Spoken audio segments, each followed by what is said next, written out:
All right, so boys and girls, I'm going to roll up my sleeves here because this is going to be one of those conversations in which, if you've been following me for quite some time, you know I can get very transparent and I can at times get raw and be authentic.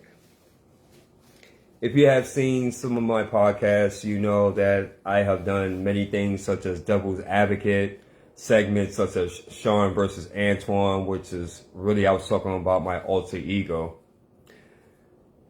And if I can even be even more transparent, I was very hesitant on having this conversation with you all. However, the Spirit, as I was taking a shower, the Spirit then dropped into me and said, come up with this topic, the life of an entrepreneur. And I was like, I really don't know. You know, it's a Friday, it's a holiday season, you know, how people are going to take it. And yet, it was confirmed again to do life of an entrepreneur. So here we go, family. Transformation Greatness, along with the Small Business Network podcast, presents to you episode 165. And we're going to be talking about this topic, the life of an entrepreneur.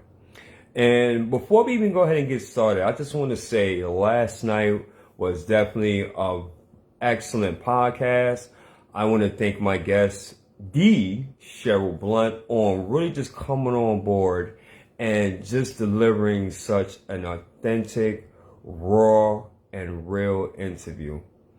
It was truly amazing, and I believe a lot of people got blessed because of that.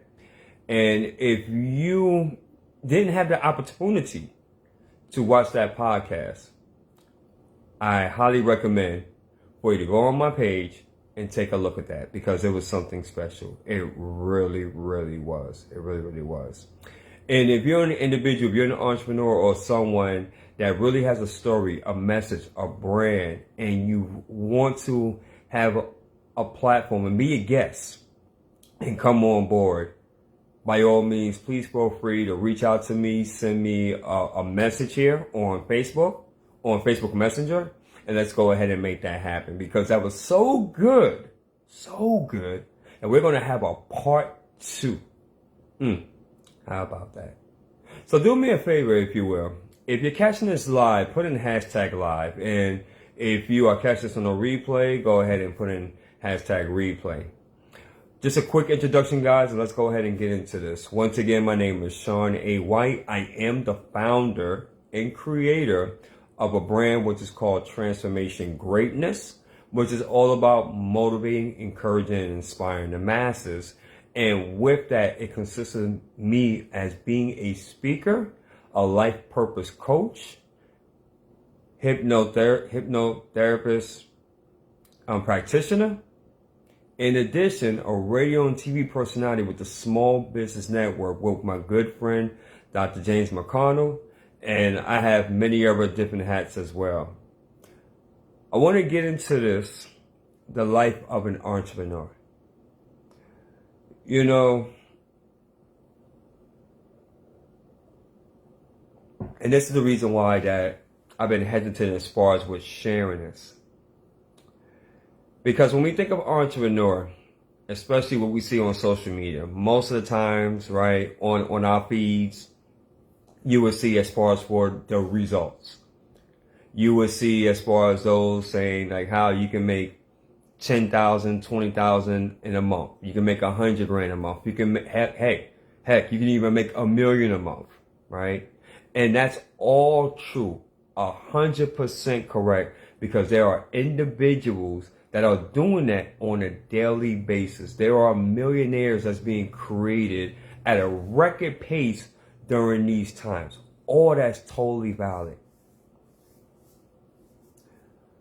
But also, what they don't share, and this is what I want to come and talk to you about, is that the life of an entrepreneur is not for the faint of heart, ladies and gentlemen. What do I mean by that?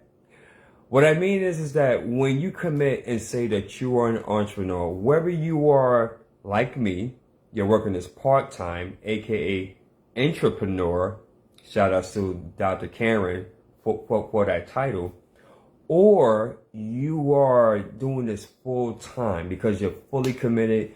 You bet on yourself and you're like, yeah, I'm in this for the long haul, 100%. The reality is this, guys, that just like in life, there's going to be pitfalls. There's going to be obstacles. There's going to be adversities that's going to come at you. And the thing is, sometimes I think about it and I say, man, at one point, I wish I could just be like a robot sometimes, right? And just go, go, go and have no feeling and have no emotion and just be on, just boom, right? And just fully immersed and not think about anything else that's going on in the outside world. Nothing that's going on in my personal life, right? Nothing that's going on with my family, right? Nothing like that of the sort. But that's not reality. We know this. It's not reality at all. That would be in a perfect world.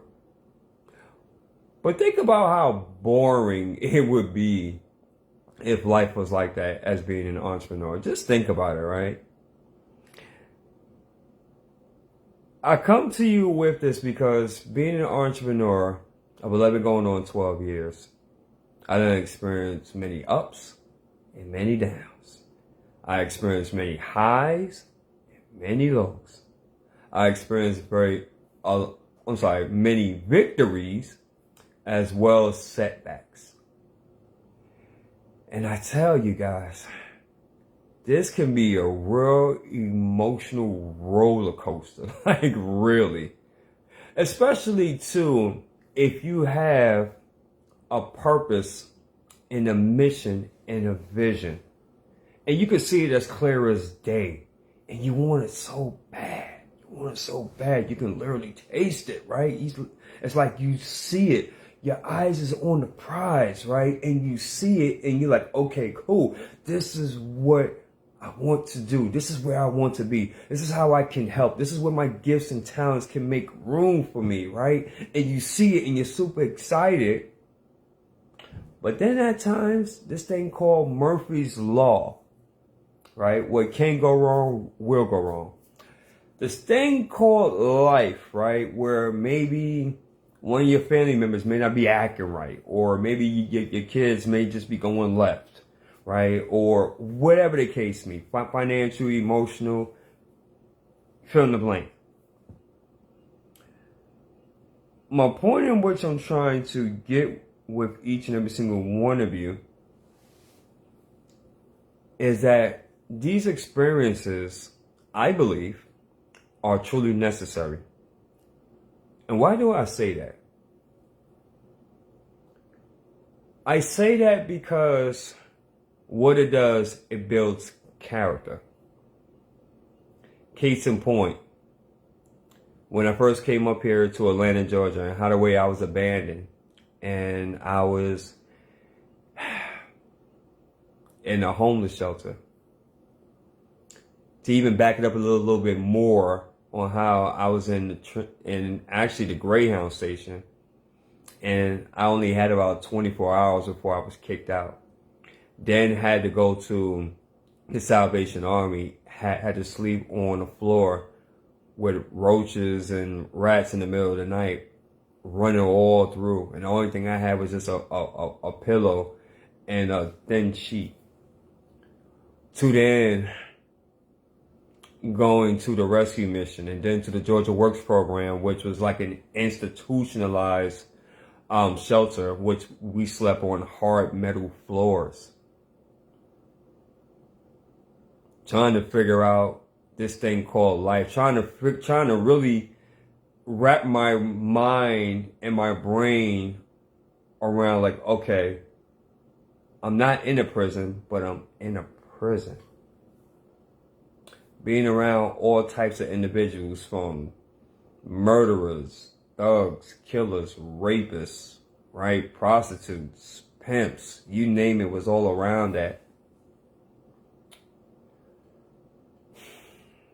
Trying many different business ventures, having highs, having lows, doing all the things in the beginning that you're not supposed to do as an entrepreneur, such as spamming and really just doing amateur stuff, to people that you seriously thought was your number one cheerleader, your main rock, your support system that truly understand and get you, would then be your number one villain and will be spewing lies and hatred all on your social media feed and doing everything they can to destroy your reputation. To, in this process of being an entrepreneur, sacrificing and betting on yourself and investing literally the house, betting on that this is going to work, and then come to find out the deal doesn't go through. The venture doesn't work. The company shuts down. You lose commissions. To experiencing all those things, life of an entrepreneur, folks, it's not for the faint of heart. What it does, and this is what I discovered, not only does it build character, but like what Miss Cheryl mentioned last night, it builds that resilience and that toughness and never giving up. Also, for me personally, as being an entrepreneur, it reintroduced me to my higher power.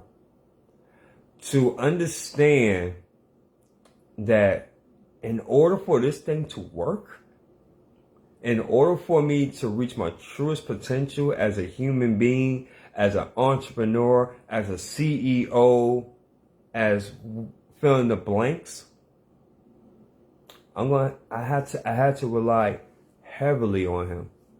Not on man, not on people, because as we know, man will always disappoint you. People will always let you down, right? Will always do that.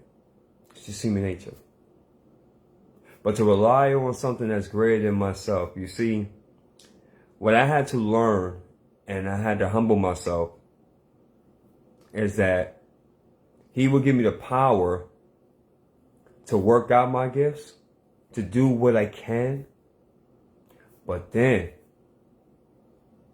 what I can't do, he takes over.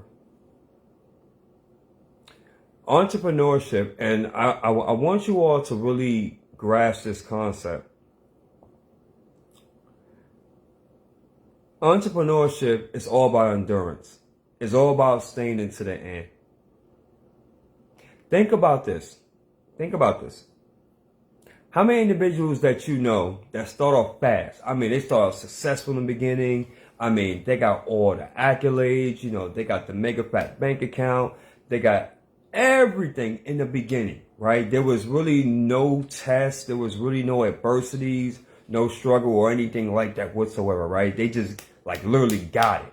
And there are individuals that have started, right? And like, within the first couple of years, first 5 years, I mean, they rocking, they rolling, they killing it. You like, man, you seen on all the publications, you know, they doing interviews left and right. Everybody's looking at them as the greatest success story.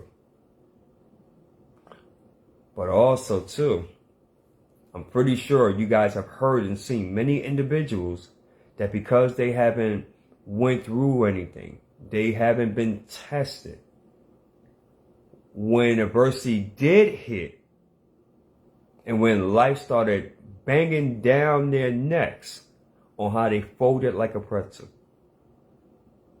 So what's my point of me even saying all that?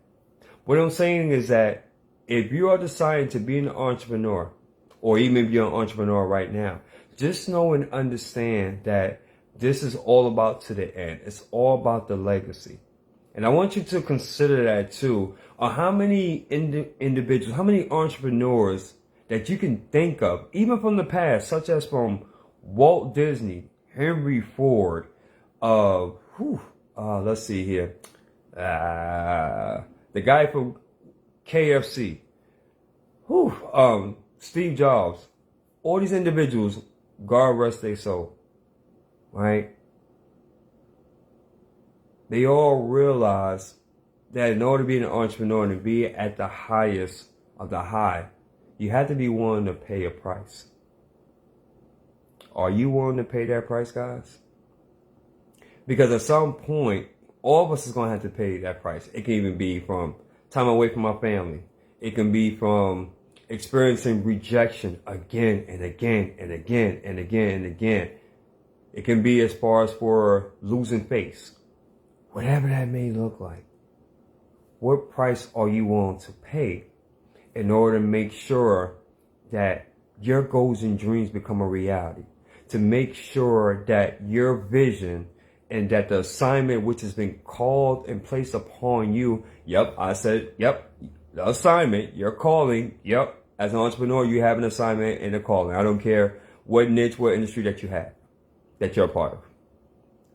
But what price are you willing to pay? What are you willing to sacrifice in order to get to that next level? You know, during this experience, I didn't have burnout, mental burnout. I was at times where I didn't know if I was even coming or going. There were times where I truly questioned the assignment that I had. There were times when literally, and I'm not joking when I'm saying this, I'm keeping it a buck. There's been times where even the lights was cut off, right? And there was literally no food in the fridge. None. And I was sitting there wondering to myself, mind you now, I'm an entrepreneur, mind you now, I got a full-time job. How in the world am I going to make it through?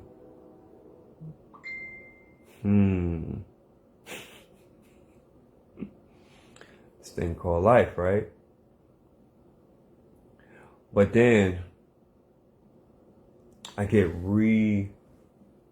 reaffirmed that being an entrepreneur is not for the faint of heart, folks. And what this does, it separates those that want it from those that truly want it. Because you see, when you're an entrepreneur, when you're driven, and when you have that calling, those that truly, truly want it, in spite of the circumstances, in spite of the adversities, they find a way to make it happen. There are individuals that see on what they're doing and may not say a word for you for quite some time, but then come out of nowhere, out of the blue, and bless you in ways in which will blow your mind. And I'm telling the truth. Can somebody validate that for me? Cheryl, can you validate that for me? Can anybody that's on this podcast right now, that's listening to the sound of my voice, can validate on what I'm saying? Because you see, social media and TV has a way of really glorifying the good stuff, and which makes sense, right? Who really in their right mind is going to glorify entrepreneur as at times difficult, at times of uncertainty, of times of really sacrifice and commitment and grit, right? Who's really going to do that on a regular basis? Because think about it, that's not sexy. It's not popular. No. Even in journalism, no. But those that are true entrepreneurs, those that know what I'm talking about, know what it's like of staying up an hour or two, right? Past their bedtime where they're literally super tired. Those that know what I'm talking about, that when they're doing a keynote presentation and they're so tired because for a week, 2 weeks in a row, they've been running it and gunning it, doing keynote after keynote after keynote from city to city, hotel to hotel, and they are so tired out their minds that literally if they close their eyes, they would just drop, but yet they're doing their story and they're sharing their speech on autopilot because they understand it's not about them, and they understand that this is just the price of admission. Let that sink in.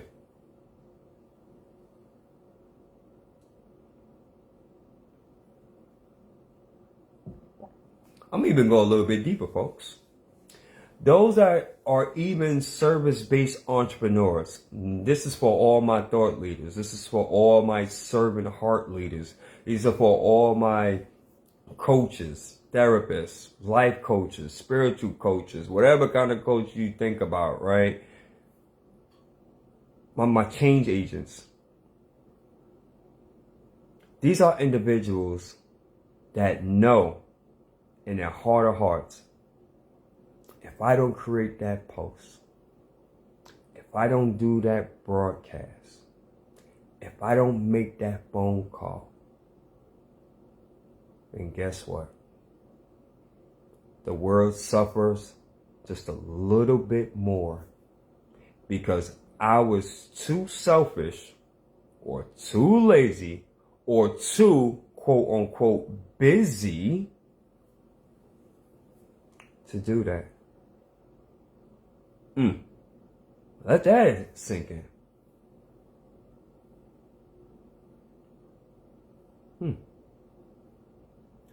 I think I made my point, Miss Cheryl.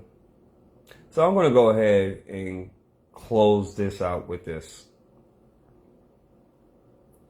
Keep in mind that the life of an entrepreneur, although it has its ups and downs, and although it has its adversities and it has its challenges, financially, emotionally, at times spiritually, fill in the blank. But if you ask me, Sean, 11 years ago, when you had that opportunity by one of your fellow coworkers when you was in sales and marketing to become an online marketer, and by you doing that, you're going to experience all these challenges, all these ups and downs, emotional roller coasters, but yet you will build partnerships, you will build relationships, you will be able to build a brand and a legacy that will outlive you and to restore your family name in a positive light. And that when anytime that they speak about the White family, they would speak with such reverence and pristine and respect. Would you do it? And I would say, in a heartbeat, no hesitation. But Sean, don't you understand that there's going to be people that's going to reject you? Don't you understand there's going to be people that's going to turn their back on you? Don't you understand that you're going to lose time, money, effort? A lot of different things is going to go on. That you may even end up in the hospital. Your health may even be affected by it. You sure you want to go through that? You absolutely sure? And I would say in a heartbeat. Why, man? Why go through all that? Why? And the answer is very simple. It's not about me. And folks, it never was. I hope that somebody got some value out of this. I really do. Maybe you can find yourself in this equation. Maybe you may know someone that's in this situation. Or maybe you are sitting back and you are counting the costs on whether you really want to be an entrepreneur, or do you want to play around and fancy the idea of being an entrepreneur. I like to call those wannabe entrepreneurs. Either way, it's fine. It's what you perceive to be true. Either way, it's fine. But for me, being an entrepreneur and being all in on your gifts and talents, being all in on the assignment and the calling that's been given to you, being all in on building that brand and that legacy and doing as far as on what it takes morally, of course, and willing to count the costs in order to do it. Oh yeah. Oh yeah. Most definitely. Until then, folks, this has been another episode here of Transformation Greatness along with the Small Business Network podcast. I appreciate each and every single last one of you, those that's on the live and that's going to be catching this as far as on the replay. If you have found value in any way, by all means, I would appreciate it if you can share this out or maybe even tag someone that can benefit from this during the holiday season. And also too, folks, be on the lookout because tomorrow with the Small Business Network show, we're going to be airing at 2 p.m. Eastern Standard Time. So check your local listings for that. I'm definitely going to be sharing it on my page so you can just come on in and really just enjoy the great conversations in which that we be having. And so I appreciate that so much. Until then, family, if what I stated on here either motivated, transformed, or inspired at least one person, but may God be the glory, and I take no credit for absolutely none of it. Until then, you're all amazing. Thank you so much for your time during this Friday evening. By His grace and mercy, look forward to seeing you all on the next episode. Peace and love, family. Have a good night. Thank you so much.